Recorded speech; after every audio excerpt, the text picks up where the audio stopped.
नागपुर से इस वक्त एक बड़ी और शर्मनाक खबर सामने आ रही। शहर के कपिलनगर थाना क्षेत्र में एक दुष्कर्म का मामला दर्ज हुआ है। जानकारी के मुताबिक कामठी निवासी एक युवती का एक युवक से प्रेम संबंध चल रहा था। इसी रिश्ते का फायदा उठाते हुए आरोपी युवक ने युवती को शादी का झांसा दिया और उसके साथ शारीरिक संबंध बनाए। बताया जा रहा है कि कुछ समय तक आरोपी युवक ने युवती को शादी के नाम पर गुमराह किया, लेकिन बाद में शादी से साफ इनकार कर दिया।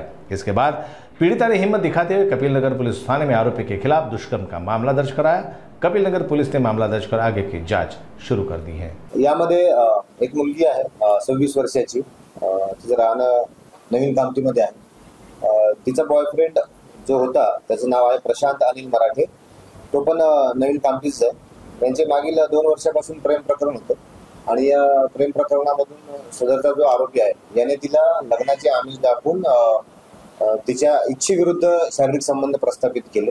त्यामुळे सदरची जी पीडित मुलगी आहे तिने पोलीस स्टेशनला कंप्लेंट दिली आणि त्यावरून जो आरोपी आहे प्रशांत अनिल मराठे याच्या विरुद्ध कलम 69 BNS अन्वये आम्ही गुन्हा दाखल केला असून त्याला ताब्यात घेतलेला आहे। मान्य कोर्टासमोर काल आम्ही त्याला पेश केले होते आणि त्याला पुढील 4 दिवस PCR मंजूर केलेला आहे। यामध्ये सदर आरोपीने जी पीडित आहे तिच्यासोबत जे अनैतिक संबंध केलेले आहेत, कुठे कुठे झालेले आहेत याचा आम्ही सखोल तपास करणार आहे। सोबतच यामध्ये त्यांचे आणखी कोणी साथीदार आहेत का याचा पण आम्ही कसून शोध घेत आहोत।